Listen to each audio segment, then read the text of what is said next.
Биз диний илим дегенде Куран менен гана хадисти түшүнүшүбүз керекпи? Же диний илим деген дагы бул өзүнчө бир чоң абстрактуу түшүнүкпү? Анын ичинде бир канча нерсе камтылганбы? Бизде бул бир аз ачык айтып коюш керек. Мен бир аз тарыхка кызыккандыгымдан 14 кылымдык ислам тарыхында ислам цивилизациялары менен түзмө-түз душмандары, каршылаштары, кастары душмандашканда эч качан жеңе алган эмес. Анткени ислам ар дайым өзөктүү бир система болгон үчүн эч качан андай туруштук берип турган. Аздык болсо дагы аз сан менен дагы көбүн жеңип турган. Ошондуктан дин душмандары деп коебузбу, ошолор ичтен жеңүүнүн тартибини ойлоп чыкканда алгач диний илимдер, жалпы эле илим деген түшүнүктү экиге бөлүп атат да. Диний анан светтик деп дүнүйөбүй деп атпайбы бизде? Дүнүйөбүй илим деп. Негизи чын-чынына келгенде чыныгы момундун жашоосунда дүнүйөбүй жашоосу, анан акыреттик жашоосу дүнүйө илими же дин илими деп бөлүнбөйт. Ар бир адамзатка пайда алып келе турган диндин илимдин баары бул диний илим деп эсептелет. Мисалы, эгер экономика, чыныгы экономика адамдарды кулчулуктан чыгарган, агаларды экономикалык кулчулуктан чыгарган, мисалы, ошол экономикалык бири-бирине болгон баягы көз карандуулуктан чыгара турган болсо, эмне үчүн ошол экономиканы окуган бала ал диний илим болбосун? Ал диний илим. Аны ушуну өздөштүрүп. Мисалы, учурда мындай болот да, жөнөкөй эле мисал алалы, программисттер бар, программисттердин дагы атайын жөн эле программалоону үйрөнүү, программа тилин үйрөнүү аздык кылып атат учурдачы. Сөзсүз ал менен кошумча бирөө экономиканы окуп атат. Эмнеге десе, экономикага байланыштуу мисалы 1С болот же башка бир программалар жасаганга. Кимдир бирөө графиканы үйрөнүп атат.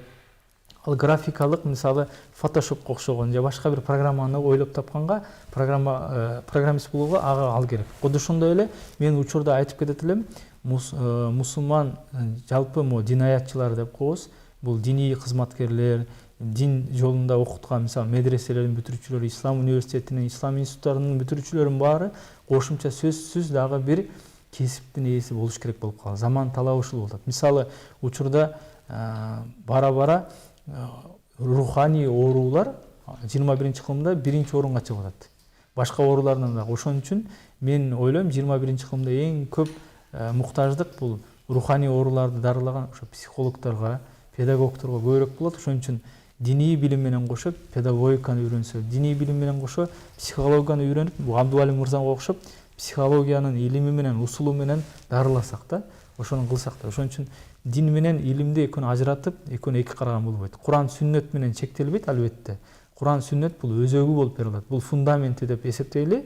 Бул жалпы илимди бир имарат деп эсептесек, Куран сүннөт бул ошонун бекем фундаменти, негизи болуп берет. Бирок кайсыл бир адам фундаментти куюп коюп эле анан болду ошонун үстүнө жашай бербейт да. Ага дуал керек, ага чатыр керек, аны жылуулаш керек, ага айнек терезе коюш керек, анын истини кооздош керек ичиничи. Ага сөзсүз ошол Куран сүннөттөн ичинен чыккан башка илимдер бар. Ал астрономиядан баштап, нанотехнология болсун, башка болсун. Мен көп айтам, мисалы, учурда батыш өлкөлөрүндө бир жаран орто эсепте бир жылына 20-30 китеп окуйт экен. Ошол эле көрсөткүч мусулман өлкөлөрүндө 17 бет экен. Биз 17 бет китеп окуп туруп, кантип 20-30 китеп окуган коомду цивилизациядан алдына чыгып кетебиз да. Бир учурларда тескерисинче биз эң алдыңкы болуп турбадык белек. Мисалы, буга чоң көптөгөн далилдер бар. Ошол эле Испанияда 750 жыл Андалусия цивилизациясы турду. Ошол Испаниядан тараган бүткүл Ренессанска себепчи болгон ошол нерсечи, реформа болгонго ислам цивилизациясы себепчи болгон. Ошол эле биздин могул аймагыбызда Караханит каганаты болду, исламдын негизинде өнүккөн. Мен кечеге ошко барып мен кызыгып атам. 10 кылым мурда биздин Карахани доорунда Оштун боорунда мончо болгон экен. 10 кылым мурда мончонун түтүктөрүн көрдүм. Суусу өзүнчө келген, канализациясы өзүнчө кеткен түтүктөрдү көрүп атам. Демек биздин ата бабабыз 10 кылым мурда ислам кабыл алып, ошол ислам цивилизациясы менен бактылуу жашаган. Көп жетишкендиктерге жеткен да.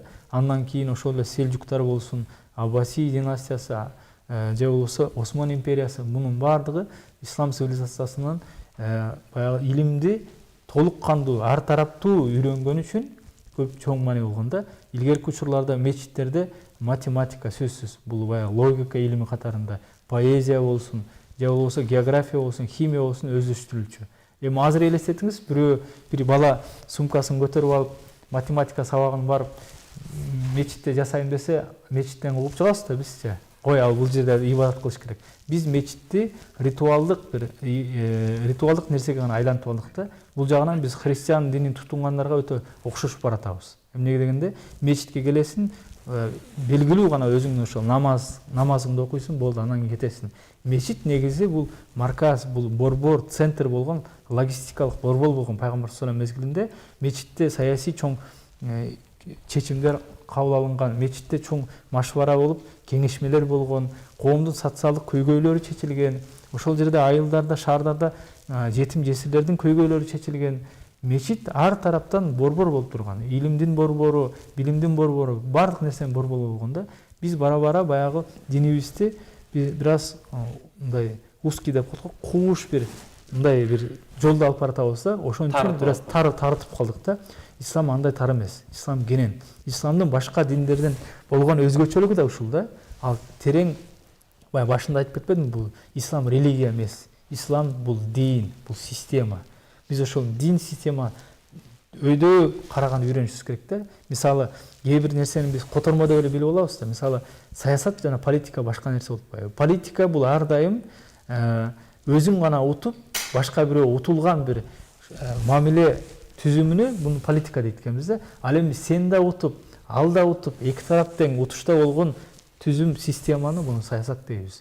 Учурда биз ислам саясаты барбы? Ислам саясаты жок. Ислам политикасы бар. Ооба, ислам тегерегинде политика. Ошондой эле түшүнүктөрдү бир аз кенен ачкан үйрөнүшүбүз керек. Ошондой эле ислам дини өөрчүп кетти, ислам дини жакшы өнүгүп атат дегенден мен бир аз мындай скептикалык көз караш менен карайм да. Бизде ислам religion, ошол религиясы, ошол системасы, обрядовый системасы гана өнүгүп баратат, бирок руханияты, маанавияты, мааниси ичинен өзөгү дагы буга көп мээнет кылышыбыз керек. Ошол мээнет менен гана келет да бул. Рахмат.